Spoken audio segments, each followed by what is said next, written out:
அஸ்ஸலாமு அலைக்கும். Hi friends, எல்லாரும் நல்லபடியாக ரமலான் நோன்பை அடைஞ்சிட்டோம்.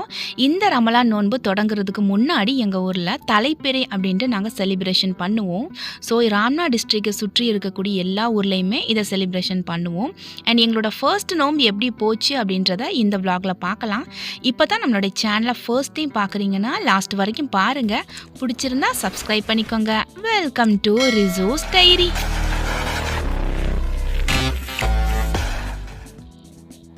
இந்த விளாக் பார்த்தீங்கன்னா ஒரு 3 நாள் நடந்த விளாக் தான். அதாவது தலைநோம்புக்கு 2 நாளைக்கு முன்னாடியில இருந்து இதை நான் ஷூட் பண்ண ஆரம்பிச்சிட்டேன். ஏன்னா தலைநோம்புக்கு முன்னாடி ஒரு நாள் எங்கள் ஊரில் தலைப்பிறை அப்படின்ட்டு நாங்கள் செலிப்ரேஷன் பண்ணுவோம். அந்த அன்னைக்குன்னு புது ட்ரெஸ் வியர் பண்ணி மருதாணி விட்டு பெருநாள் மாதிரியே நாங்கள் வந்துட்டு செலிப்ரேஷன் பண்ணுவோம். ரொம்ப கிராண்டாக இல்லைனாலுமே ஏதோ சிம்பிளாக செலிப்ரேஷன் பண்ணுவோம். இதுக்கு என்ன ரீசன் அப்படின்னா, வரக்கூடிய ரமலானை நாங்கள் சந்தோஷமாக ஹாப்பியாக வரவேற்கிற விதமாக தான் இதை நாங்கள் வந்து செலிப்ரேஷன் பண்ணிகிட்ருக்கோம். இதுக்கு சில பேர் ஆதாரம் கேட்டுட்டு வராதீங்க. எல்லாரும் ஒன்றா சேர்ந்து ஒற்றுமையாக ஒரு விஷயத்தை செலிப்ரேஷன் பண்ணுறோம் அப்படின்னா அது நல்லது தான். ஸோ மருதாணி விடுறதுக்காக ஆல்ரெடி 2 நாளைக்கு முன்னாடியே இந்த இலை எல்லாமே பறித்து வச்சுட்டேன். அதனால லைட்டாக அதை அப்படியே உதுத்து விட்டோம் அப்படின்னா இலை மட்டும் தனியாக வந்துருச்சு. பெண் பிள்ளைங்க அப்படின்னா கண்டிப்பாக மருதாணி ரொம்ப பிடிக்கும். ஃபைஹா பேபிக்கு ரொம்ப விருப்பம். அதனால நான் தான் அதை கிளியர் பண்ணுவேன் அப்படின்ட்டு உட்காந்து என் கூட சேர்ந்து கம்ப்ளீட்டாக கிளியர் பண்ணி முடிச்சாச்சு. மருதாணி வந்துட்டு ரொம்ப அதிகமாக இருந்துச்சு. ஸோ எல்லாத்தையுமே நம்ம கைக்கு அரைக்க போகிறது கிடையாது. கொஞ்சமாக தேவையான அளவு மட்டும் நான் எடுத்துக்கிட்டு பேலன்ஸை ஹேர் பேக்குக்கு நான் காய வைக்க போகிறேன். முன்னாடிலாம் மருதாணி அம்மியில் வச்சு அரைச்சி எடுப்பாங்க. ரொம்ப சூப்பராக இருக்கும், எந்த தண்ணியுமே இல்லாமல். சில பேருக்கு மருதாணியை மிக்சியில் போட்டு அரைக்கிறதுக்கு தெரியாமல் நிறைய தண்ணி ஊற்றி அரைக்கிறதால ரொம்ப கொல கொலன்னு ஆயிடுது. அதை நம்ம கைகளில் வைக்கும்போது டிசைன்ஸ் எல்லாமே அழிஞ்சிடும், ரொம்ப ஓவராக தண்ணி ஆயிடுச்சு அப்படின்னா. அதனால் மருதாணி இலையை ஃபஸ்ட்டு நல்லா போட்டு லைட்டாக பல்ஸ் பண்ணி இந்த மாதிரி எடுத்துட்டு கைகள்னால அதை அப்படியே மிக்ஸ் பண்ணி விட்டுட்டே இருக்கணும். கிட்டத்தட்ட ரொம்ப நேரம் இந்த ப்ராசஸ் நடக்கும். அதுக்கப்புறம் பார்த்திங்கன்னா எக்ஸ்ட்ரா இன்னும் கொஞ்சம் மருதாணி சேர்த்து அதை நல்லா பல்ஸ் பண்ணி எடுத்துக்கிறேன். ஃபைனலாக நல்லா அரைஞ்சதுக்கு அப்புறம் தான் நம்ம வந்துட்டு கொஞ்சம் கொஞ்சமாக தண்ணியை தெளித்து விடணும்.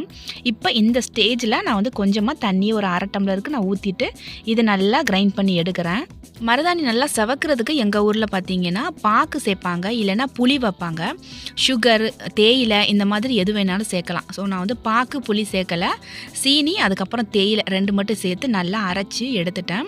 நம்ம ரொம்ப ரிஸ்க் எடுத்து ஒரு விஷயம் பண்ணிவிட்டு அதோட ரிசல்ட் நமக்கு கிடைக்கல அப்படின்னா ரொம்ப கடுப்பாக தான் இருக்கும். அந்த மருதாணியை அரைச்சி பார்க்கும்போதே கையில் லைட்டாக செவக்காத மாதிரி தான் இருந்துச்சு. சரி ஓகே, நம்ம சீனியெல்லாம் வச்சுருக்கோம், கண்டிப்பாக செவக்கும் அப்படின்ட்டு ஃபைஹா பேபிக்கு வச்சு விட்டுட்டு நான் வைக்கலாம் அப்படின்னு பார்த்தா எனக்கு கொஞ்சம் ஒர்க் இருந்துச்சு. ஸோ இன்றைக்கி வந்து பேக்கிங் ஒர்க் இருந்துச்சு, அதனால் அதை முடிச்சிடலாம் அப்படின்ட்டு. ஏன்னா நோம்புக்குள்ளே பேக்கிங் ஒர்க்கு எல்லாமே பார்க்குறது ரொம்ப கஷ்டம்தான். நோம்பு பிடிச்சிட்டோம் அப்படின்னா நமக்கு ரொம்ப டயர்டாக இருக்கும், எப்படா படுத்து ரெஸ்ட் எடுப்போம் அப்படின்னு தான் தோணும். இருந்தாலுமே நம்ம பார்க்க வேண்டிய ஒர்க்கை கண்டிப்பாக பார்த்து தான் ஆகணும். ஹெல்த் மிக்ஸ் பவுடர் தான் இப்போ வந்து பேக்கிங் பண்ணிகிட்ருக்கேன். அதிகமாக போயிட்டுருக்கு. இப்போ நோம்பாக இருக்குது அப்படின்றதால வீட்டில் பசங்க சின்ன குழந்தைங்க எல்லாம் நோம்பு பிடிக்க மாட்டாங்க. ஸோ அவங்களுக்கு தனியாக சமைக்க முடியாது அப்படின்றதுக்காக ஹெல்த் மிக்ஸ் நிறைய பேர் ஆர்டர் போட்டிருக்கீங்க. இது பார்த்தீங்கன்னா 25 வகையான தானியங்களால் தயாரிச்சிட்ருக்கோம். உங்களுக்கு இந்த ப்ராடக்ட் வேணும்னா ஸ்க்ரீனில் தெரியக்கூடிய வாட்ஸ்அப் நம்பருக்கு வாட்ஸ்அப் மெசேஜ் பண்ணி உங்களோட ஆர்டர் ப்ளேஸ் பண்ணிக்கோங்க. ஸோ இந்த கிளிப் பார்த்தீங்கன்னா நெக்ஸ்ட் டே மார்னிங் எடுத்தது. அதாவது இன்றைக்கி தலைப்பிறை, இன்றைக்கி செலிப்ரேஷன் பண்ணுவோம். ஸோ நைட்டு ஃபுல்லாக கையில் மருதாணி வச்சுட்டு தூங்கிட்டு காலையில் எடுத்து பார்த்தா இந்த மாதிரி இருக்குது. எனக்கு அவ்வளோ டென்ஷன் ஆயிடுச்சு. ஆரஞ்சு கலர் கூட சொல்ல முடியாது, ஏதோ ஒரு 3 மாதத்துக்கு முன்னாடி விட்ட மருதாணி மாதிரி இருந்துச்சு. இதில் என்ன மிஸ்டேக்னு பார்த்தீங்கன்னா, ஒரு 2 நாளைக்கு முன்னாடியே ஆல்ரெடி இலையை பறித்து வச்சுட்டேன். அந்த மிஸ்டேக்காக தான் இருக்கும் அப்படின்னு நான் நினைக்கிறேன். ஸோ இன்றைக்கி மார்னிங் பிரேக்ஃபாஸ்ட்டுக்கு கோதுமை கூழ் தான் பண்ண போகிறேன். முழு கோதுமையில் இந்த கூழ் பண்ணும்போது ரொம்ப டேஸ்ட்டாக இருக்கும் அண்ட் ஹெல்த்தியாகவும் இருக்கும். இதை அப்படியே நான் வந்து மிக்ஸி ஜாரில் போட்டுட்டு ஒரு 1/2 டம்ளர் அளவுக்கு தண்ணியை வந்து லைட்டாக இந்த மாதிரி தெளித்து விட்டு மிக்சியில் பல்ஸ் மோடில் வச்சு எடுக்க போகிறேன். இது நம்ம நல்லா அரைச்சி எடுக்கும்போது பார்த்திங்கன்னா இந்த மாதிரி ஒன்றும் பாதியமாக இருக்கணும், ரொம்ப நரன்னு அரைஞ்சிடக்கூடாது. இந்த கோதுமை மேலே இருக்கக்கூடிய அந்த தோல் எல்லாமே அப்படியே ரிமூவ் ஆகி வந்துடும். இப்போ என் கைகள் எல்லாம் ஒட்டி இருக்கு பாருங்கள். இதை ஒரு பாத்திரத்தில் மாற்றிட்டு தண்ணி ஊற்றி நல்லா அலசி எடுக்கணும். ஃபஸ்ட்டு தண்ணியிலேயே பார்த்தீங்கன்னா அந்த தோல் எல்லாம் அப்படியே அந்த தண்ணியில் இருக்கிறது தெரியும். கிட்டத்தட்ட ஒரு 12 டைம் நான் இந்த மாதிரி தண்ணி ஊற்றி நல்லா வாஷ் பண்ணி எடுத்துட்டேன். கம்ப்ளீட்டாக அதில் இருக்கக்கூடிய எல்லா தோலுமே அப்படியே ரிமூவ் ஆயிடுச்சு. ஸோ இதை வந்துட்டு ஒரு விசில் குக்கரில் போட்டு நம்ம விசிலில் வச்சு எடுத்துட வேண்டியதான். ஒரு 5 விசில் அடித்ததுக்கப்புறமா லோ ஃப்ளேமில் ஒரு 5 நிமிஷம் வச்சு எடுத்தோன்னா சூப்பராக ரெடி ஆயிரும். ஸோ அதுக்கிடையில் நான் தேங்காய் பால் எடுத்து வச்சுக்கிட்டேன், தலைப்பாலில் தனியாக எடுத்து வச்சுட்டேன், அண்ட் செகண்ட் பாலை வந்துட்டு இன்னொரு பாத்திரத்தில் எடுத்து வச்சுக்கிட்டேன். 3வது பால் வரும். அது வந்துட்டு கொஞ்சம் தண்ணியாக தான் இருக்கும். அதை நம்ம எந்த பாத்திரத்தில் கூழ் காய்ச்ச போகிறோமோ அந்த பாத்திரத்தில் ஊற்றி வச்சுக்கிட்டேன். இது கூட எவ்வளோ தண்ணி தேவையோ எக்ஸ்ட்ரா நான் வந்து தண்ணி ஊற்றி அதை ஸ்டவ்வில் வச்சிடுறேன். இந்த கோதுமை கூழ் பார்த்தீங்கன்னா ரொம்ப டேஸ்ட்டாக இருக்கும். என் பிள்ளைங்களுக்கு ரொம்ப பிடிச்ச ஒன்று. இதை அடுப்பில் வச்சு கொதிச்சதுக்கப்புறம் நம்ம செகண்ட் டைம் எடுத்த பாலை வந்துட்டு இதை கூட அப்படியே நான் ஃபுல்லாக ஊற்றிடுறேன். ஊற்றிட்டு வெல்லம் சேர்த்துக்கிறலாம், இல்லைன்னா வெள்ளை கட்டி நாட்டு சக்கரை எது வேணாலும் சேர்த்துக்கிறலாம். நான் வந்துட்டு சுகர் சேர்த்துட்டு ஒரு பிஞ்ச் அளவு சால்ட்டு சேர்த்துடுறேன். நம்ம வந்து ஆல்ரெடி வேக வச்ச அந்த கோதுமை வந்து நல்லா வெந்துடுச்சு, நல்லா மலர்ந்துருச்சு பாருங்கள். இதை நம்ம இந்த தேங்காய் பால் கூட நான் சேர்த்துக்கிறேன். சேர்த்து நல்லா மிக்ஸ் பண்ணிவிட்டு ஒரு கொதி வந்ததுக்கப்புறம் ஒரு 10 நிமிஷம் லோ ஃப்ளேமில் அப்படியே மூடி போட்டு மூடிட்டேன். இப்போ நான் ஓப்பன் பண்ணி பார்க்குறேன். இந்த கோதுமை நல்லா மலர்ந்துருச்சு. ஆல்ரெடி விசில் குக்கரில் வச்சுட்டு நல்லா மலர்ந்துருந்துச்சு. இப்போ ஃபைனலாக பார்த்தீங்கன்னா தேங்காய் பால், திக்கான தேங்காய் பால் ஊற்றி அவ்வளோதான், ஸ்டவ் ஆஃப் பண்ணி இறக்கிற வேண்டியதான். ரொம்பவே டேஸ்ட்டான கோதுமை கூழ் ரெடி ஆயிடுச்சு. ஸோ கண்டிப்பாக நீங்களும் ட்ரை பண்ணி பாருங்கள். அண்ட் பிரேக்ஃபாஸ்ட் மட்டுமே முடிச்சுட்டு நான் வந்து லைட்டாக க்ளீனிங் ஒர்க்கில் ஸ்டார்ட் பண்ணிட்டேன். ஆல்ரெடி நம்ம வீடெலாம் க்ளீன் பண்ணியாச்சு. இருந்தாலுமே ரமலான் வர்றதுக்கு ஒரு நாளைக்கு முன்னாடி க்ளீன் பண்ணால் ரொம்ப மனசுக்கு திருப்தியாக இருக்கும் அப்படின்ட்டு இந்த திங்ஸ் எல்லாமே நம்ம ஹேர் பேக்குக்கு ரெடி பண்ணி வச்ச திங்ஸ். ஸோ எல்லாத்தையுமே ஓரங்கட்டி வச்சு நல்லா அந்த சைடு இருக்கக்கூடிய எல்லாத்தையுமே மோப் போட்டு க்ளீன் பண்ணிட்டேன். இது வந்து வெளி வராண்டாவில் தான் நான் பண்ணிகிட்டு இருந்தேன். ஸோ இது வந்துட்டு நம்ம வெளி வராண்டாவுக்கு மேலே ஒரு குருவி வந்து கூடு கட்டிகிட்ருக்கு. நான் அங்கே தான் உட்காந்து க்ளீன் பண்ணிகிட்டு இருந்தேன். அதனால் அது உள்ளே வர முடியாமல் நின்றுட்டே இருந்துச்சு. ஸோ அப்படியே எல்லாத்தையுமே போட்டபடி போயிட்டு உள்ளே போயிட்டேன். உள்ளே போயிட்டு கொஞ்ச நேரத்துலையே பார்த்தீங்கன்னா அப்படியே வந்து அழகாக அதை கூட வந்து அப்படியே டெக்கரேட் பண்ணிகிட்டு இருந்துச்சு. ஸோ இந்த குருவிக்கு எல்லாமே யாரும் இவ்வளோ ஒரு பெரிய அறிவை கொடுத்தது. நாமெல்லாம் படித்தாதான் இன்ஜினியரிங், ஆர்கிடெக்ட் இந்த மாதிரி டிசைனராக ஆகிறோம். ஆனால் இது எந்த படிப்புமே இல்லாமல் அவ்வளோ அழகாக அதோட கூட அமைச்சிக்கிறது. ஸோ இதுக்கு வந்து கண்டிப்பாக இறைவன் கொடுத்த அறிவு தான். இந்த குருவி எல்லாருக்குமே உணவு கொடுக்க வேண்டியது இறைவனோட கடமை. அதே மாதிரி தான் நமக்கும் உணவு தர வேண்டியது இறைவனோட கடமை தான். ஆனால் நம்ம ரொம்ப ஸ்ட்ரெஸ் எடுத்துகிட்டு எனக்கு அது இல்லை இது இல்லை அப்படின்ட்டு ரொம்ப ஃபீல் பண்ணுறோம். எந்த கவலை எந்த டென்ஷனாக இருந்தாலுமே இறைவன் மேலே பொறுப்பை போட்டுட்டு நீங்கள் மைண்டு ஃப்ரீயாக இருங்க. கண்டிப்பாக நம்ம படைச்ச இறைவனுக்கு தெரியும் நமக்கு என்ன தரணும் என்ன தரக்கூடாது அப்படின்ட்டு. ஸோ இந்த குருவியை பார்க்கும்போதெல்லாம் எனக்கு ஏதாச்சும் ஒரு படிப்பினே மனசுக்குள்ளே தோணிட்டே தான் இருக்குது. அல்ஹம்துலில்லாஹ் கம்ப்ளீட்டாக க்ளீன் பண்ணிவிட்டு வீடு ஃபுல்லாக மோப் போட்டுட்டேன். அவ்வளோ ரெஃப்ரெஷிங்காக இருக்குது. மனசுக்கு ரொம்ப சந்தோஷமாக இருக்குது. ஒரு மாதிரி நமக்கு லோன்லியாக இல்லை ஒரு மாதிரி நெகட்டிவாக ஃபீல் பண்ணணும் அப்படின்னாலுமே இந்த மாதிரி வீடு ஃபுல்லாக மோப் போட்டு பாருங்கள், நல்ல ஒரு கிளியர் மைண்டாக இருக்கும். எனக்கு காலையில் போன கரண்ட் இன்னும் வரவே இல்லை. அதனால டேங்க்லேயுமே தண்ணி இல்லை, வெசல்ஸ் எதுவுமே வாஷ் பண்ணாமல் அப்படியே இருக்குது. சரி அதுக்கடையில் பிரியாணிக்கு ரெடி பண்ணிடுவோம் அப்படின்ட்டு வெங்காயம் தக்காளி எல்லாம் கட் பண்ணிட்டேன். கறியுமே குக்கரில் வந்துட்டு வேக வச்சாச்சு. ஸோ இப்போ நம்ம பிரியாணி பண்ண ஸ்டார்ட் பண்ணிடலாம். பிரியாணி நான் வந்து டீட்டெயில்டாக சொல்லலை. ஆல்ரெடி நம்ம சேனலில் நிறைய டீட்டெயில்ஸ் நான் சொல்லியிருக்கேன். ஸோ சிம்பிளாக தான் நான் காட்டியிருக்கேன். இன்றைக்கி தலைப்பிறை அப்படின்றதால புது ட்ரெஸ் வியர் பண்ணணும். ஃபைஹா பேபி ஆடி தான் வர்றாங்க, சீக்கிரமாக குளிக்க வாங்க அப்படின்ட்டு நான் பிரியாணி ரெடி பண்ணிகிட்டு இருந்தேன். தலைக்கு நல்லா எண்ணெய் தேய்ச்சி ஊற வச்சாச்சு. அது ஊறிட்டு இருக்கிறதுக்கு இடையில இந்த பிரியாணி நம்ம மேக் பண்ணிடலாம் அப்படின்ட்டு வந்துட்டேன். பிரியாணிக்கு மோஸ்ட்லி பார்த்திங்கன்னா நம்ம வெளியில் வாங்கி தான் மசாலா யூஸ் பண்ணுவோம். இது நான் வந்துட்டு வீட்டிலையே ப்ரிப்பேர் பண்ண மசாலா. இந்த பிரியாணி மசாலா ஆல்ரெடி ரமதான் ப்ரிப்பரேஷனில் நான் சொல்லியிருக்கேன். இந்த வீடியோ பார்க்கலைன்னா டிஸ்கிரிப்ஷனில் லிங்க் கொடுக்குறேன், செக் பண்ணி பாருங்கள். நான் சொன்ன கரெக்டான மெஷர்மெண்ட்டில் நம்ம இந்த மசாலா ரெடி பண்ணி வச்சுக்கிட்டோம் அப்படின்னா எவ்வளோ பெரிய பிகினர்ஸாக இருந்தாலுமே உங்களுக்கு ரொம்ப சிம்பிள் அண்ட் டேஸ்டியான பிரியாணி ரெடி பண்ணிடலாம். இதை நம்பி எவ்வளோ பிரியாணி வேணாலும் பண்ணலாம். அந்த அளவுக்கு ஒர்த்தாக இருக்கும் இந்த மசாலா. ஸோ கறியை போட்டுட்டு மூடி வச்சுட்டேன். கொஞ்சம் அது சிம்மில் இருக்கட்டும். அதுக்கடையில் ஃபைஹா பேபிக்கு மிக்ஸ் பண்ண வேண்டியதெல்லாம் மிக்ஸ் பண்ணிடலாம். பாத் பவுடர் வந்துட்டு ஒரு 2-3 ஸ்பூன் எடுத்து ஃபைஹா பேபிக்கு மிக்ஸ் பண்ண போகிறேன். குழந்தைங்க பெரியவங்க எல்லாருமே இந்த பாத் பவுடர் யூஸ் பண்ணலாம். இதை நம்ம யூஸ் பண்ணும்போது சோப்பு தேய்க்க தேவையே இல்லை.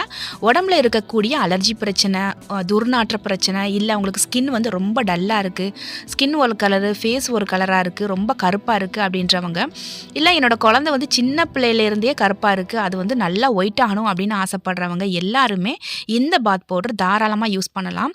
இது மொத்தம் 16 வகையான மூலிகைகளால் இந்த பாத் பவுடர் ரெடி பண்ணிகிட்ருக்கோம். இயற்கையான பொருட்களாலேயே கண்டிப்பாக நம்ம ஸ்கின்னை வந்து நல்ல ஒரு ஷைனிங்காக ப்ளீச்சிங் பண்ண முடியும். ஆனால் அதுக்கு நிறைய பேருக்கு தெரியறது கிடையாது. கெமிக்கல் வாங்கி யூஸ் பண்ணாதான் நம்ம ஸ்கின் வந்து நல்லா ஃப்ரெஷ் ஆகும், பிரைட் ஆகும்னு நினச்சிட்டு அதிக அமௌண்ட் கொடுத்து கெமிக்கல் வாங்கி யூஸ் பண்ணி உங்களோட ஸ்கின்னை வந்து ரொம்பவே டேமேஜ் ஆக்குறீங்க. ஸோ அந்த மாதிரி பண்ணாதீங்க. நீங்கள் கெமிக்கல் யூஸ் பண்ணக்கூடிய அந்த அமௌண்ட்டை விட இந்த அமௌண்ட் ரொம்ப ரொம்ப கம்மி தான்.